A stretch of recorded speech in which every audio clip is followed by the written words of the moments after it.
Episode की शुरुआत होती है जब बॉन्ग ही जी वूक की पट्टी करने के बाद देखती है कि वो सो गया है। वो उसे देखती रहती है और धीरे धीरे खुद भी सो जाती है।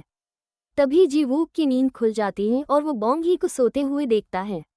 जब उसका सिर नींद में गिरने लगता है तो जी वूक अपना हाथ आगे बढ़ाकर उसका सिर थाम लेता है ताकि उसे चोट न लगे। ये सीन बहुत ही रोमांटिक और केयरिंग लगता है। इसके बाद दिखाया जाता है कि जी वूक की लॉ फर्म की पहली मीटिंग चल रही होती है, जहां सब बहुत शोर मचा रहे होते हैं। तब जी वूक गुस्से में चिल्लाता है, तुम सब चुप रहो और काम की बातें करो। थोड़ी देर बाद चेयरमैन यंग ही पूछते हैं, जी वूक, तुम्हारा और बॉन्ग ही का क्या रिश्ता है? तो जी वूक कहता है, हमारे बीच ऐसा कुछ नहीं है। उसके पास रहने की कोई जगह नहीं थी, इसलिए वो मेरे घर में रह रही है। बाहर जब बॉन्ग ही होती है तो यूइन ह्यूक उससे मिलता है। वो कहता है, तुम्हें तो सब पता ही होगा मेरे और जी वूक के बारे में।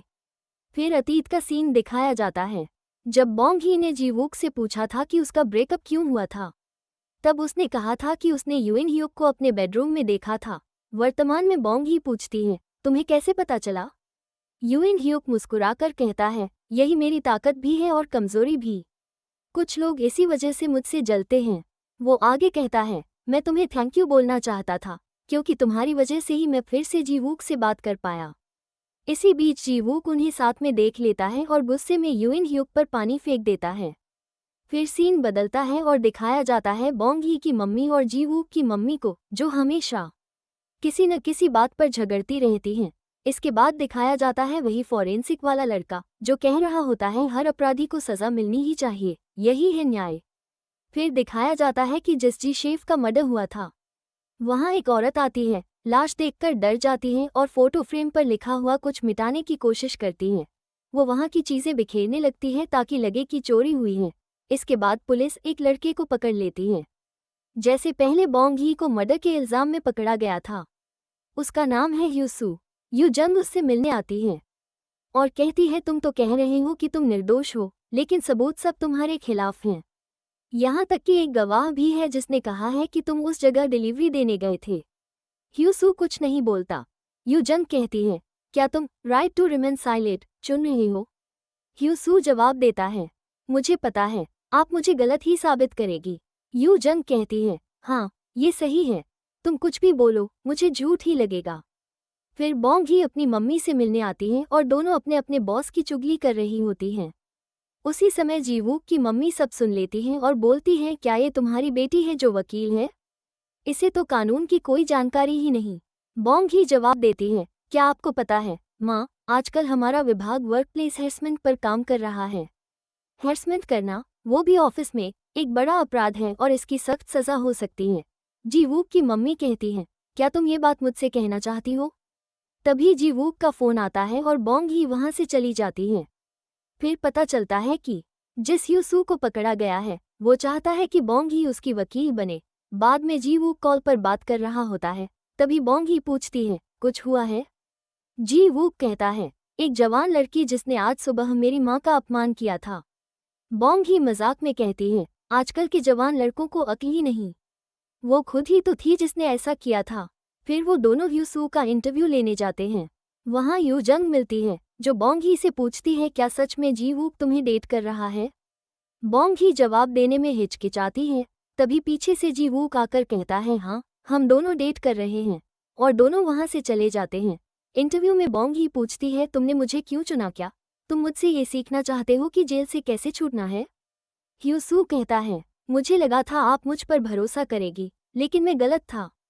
मैं तो एक डिलीवरी बॉय हूँ, उस जगह पर कई बार गया हूँ, इसका मतलब ये नहीं कि मैंने मर्डर किया। उसकी बातें सुनकर बॉन्ग ही को अपना अतीत याद आ जाता है। उधर यू जंग और ही जे बातचीत कर रही होती हैं। यू जंग कहती है, वाकई बॉन्ग ही ने डिस्ट्रिक्ट अटॉर्नी के बेटे का मर्डर किया है? देखने से तो नहीं लगता कि वो ऐसा कर सकती है। ही जे कहती है, जब से मैं प्रोसिक्यूटर बनी हूँ मैंने जाना है कि हर इंसान के अंदर कोई न कोई गुनाह छिपा होता है। मुझे पूरा यकीन है कि वही कातिल है और मैं इसे साबित करके रहूंगी। बाद में बॉन्ग ही कहती है कि हमें ह्यूसू को बेगुनाह साबित करना चाहिए क्योंकि उसके साथ भी वही हुआ जो मेरे साथ हुआ था।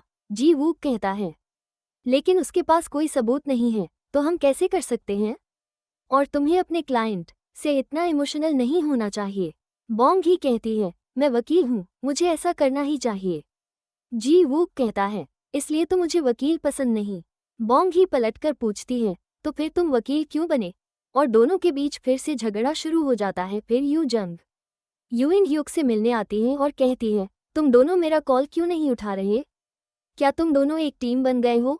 यूइन ह्यूक कहता है, काफी दिनों बाद मिल रही हो। यू जंग कहती है, हाँ, क्या मैं इतनी बुरी इंसान हूँ? यूइन ह्यूक कहता है, तुम घर चली जाओ और आगे से जानबूझकर मुझसे मिलने की कोशिश मत करना। दूसरे सीन में बॉन्ग ही एक कैफे जाती है। वही डिस्ट्रिक्ट अटॉर्नी केक शॉप में आता है क्योंकि आज उसके बेटे का जन्मदिन होता है, वही बेटा जिसका मर्डर हुआ था। वो बॉन्ग ही को मुस्कुराते हुए देख लेता है और गुस्से में उसका गला पकड़ लेता है।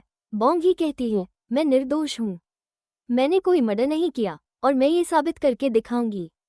डिस्ट्रिक्ट अटॉर्नी कहता है, तो साबित करके दिखाओ, जब तक तुम ऐसा नहीं करती मैं तुम्हें ही अपराधी मानूंगा। फिर बॉन्ग ही घर जाकर जी वूक को फोटो दिखाती है। जिस कैफे में वो गई थी वहां ह्यूसू भी आया था। वो कहती है, देखो, इससे साबित होता है कि ह्यूसू सच बोल रहा था। फिर वो उसके कमरे में जाकर उसके गले पर निशान देखती है। तभी जी वूक वहां आता है और पूछता है, क्या तुम मुझे बता सकती हो? बॉन्ग ही कहती है, नहीं, मैं नहीं बताना चाहती। जी वूक पूछता है, सब ठीक तो हो जाएगा ना? बॉन्ग ही कहती है, हाँ, हो जाएगा, और जी वूक वहां से चला जाता है। बाद में जी वूक, बॉन्ग ही और यूइन ह्यूक चर्चा कर रहे होते हैं कि उस गवाह ने ह्यूसू को इतनी दूर से कैसे पहचान लिया। जी वूक कहता है, उस औरत ने कहा था कि वो वहां के सब लोगों को जानती है, तो क्या वो दिन भर सबके घरों पर नजर रखती है? यूइन ह्यूक कहता है, संभव है, क्योंकि वो अकेली रहती है। लोग जब अकेले होते हैं तो दूसरों को देखने लगते हैं कि वे क्या कर रहे हैं। फिर दिखाया जाता है बॉन्ग ही जो ह्यूसू से मिलने जाती है और उसी वक्त जी वूक का फोन आता है। अगला सीन एक कैफे के बाहर का है जहां दोनों केस की जांच कर रहे होते हैं।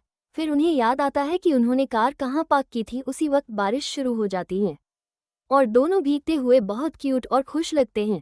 ये सीन बहुत रोमांटिक होता है। फिर वे दोनों ट्रायल के लिए जाते हैं। रास्ते में डिस्ट्रिक्ट अटॉर्नी दिखता है। उसे देखकर बॉन्ग ही अपने गले को छूती है और जी वूक ये देख लेता है और उसे वहां से ले जाता है। कोर्ट में ही जे कहती है कि ह्यूसू पर मर्डर और चोरी के आरोप हैं। जी वूक कहता है, मेरे क्लाइंट को ये आरोप मंजूर नहीं है क्योंकि अब तक ऐसा कोई सबूत नहीं मिला जिससे ये साबित हो सके कि चोरी या मर्डर उसी ने किया है। उसके बैंक खाते में भी कोई बड़ी ट्रांजैक्शन नहीं हुई है, इसलिए प्रोसिक्यूटर के लगाए गए आरोप बेबुनियाद हैं। कोर्ट के बाहर यू जंग बीमार नजर आती है। जी वूक उसे देखता है और कहता है, तुम ऐसी हालत में गाड़ी नहीं चला सकती, मैं ड्राइव कर दूं, और उसे छोड़ने चला जाता है। इधर बॉन्ग ही अकेली रह जाती है। यूइन ह्यूक उसके पास आता है। वो कहती है, तुम्हें मैं शायद बचकानी लगती हूँ, लेकिन मेरी माँ कहती है कि उन्होंने स्टील की बॉल को जन्म दिया है। मैं कभी बीमार नहीं पड़ती, इसलिए मुझे बीमार लड़कियों से जलन होती है। वो घर आती है, लेकिन जी वूक वहाँ नहीं होता। उधर जी वूक के पास यू जंग होती है जो कहती है, हमारे ब्रेकअप के बाद मुझे समझ आया कि मैं सिर्फ तुम्हारे लिए बनी थी। क्या तुम यहाँ थोड़ा रुक सकते हो, बस चाय पीने के लिए? लेकिन जी वूक वहाँ से चला जाता है। घर पर बॉन्ग ही उसका इंतजार कर रही होती है और आखिर में जी वूक घर आता है। बॉन्ग ही उसे गले लगा लेती है और कहती है, मुझे तुम पसंद हो जी वूक। पर जी वूक कहता है, मुझे पसंद मत करो, और मन ही मन सोचता है। कुछ चीज़ें शुरुआत में रंगीन लगती हैं, लेकिन शुरू होते ही खत्म हो जाती हैं। और इसी के साथ एपिसोड 6 खत्म होता है। मिलते हैं अगले एपिसोड में, तब तक के लिए बाय।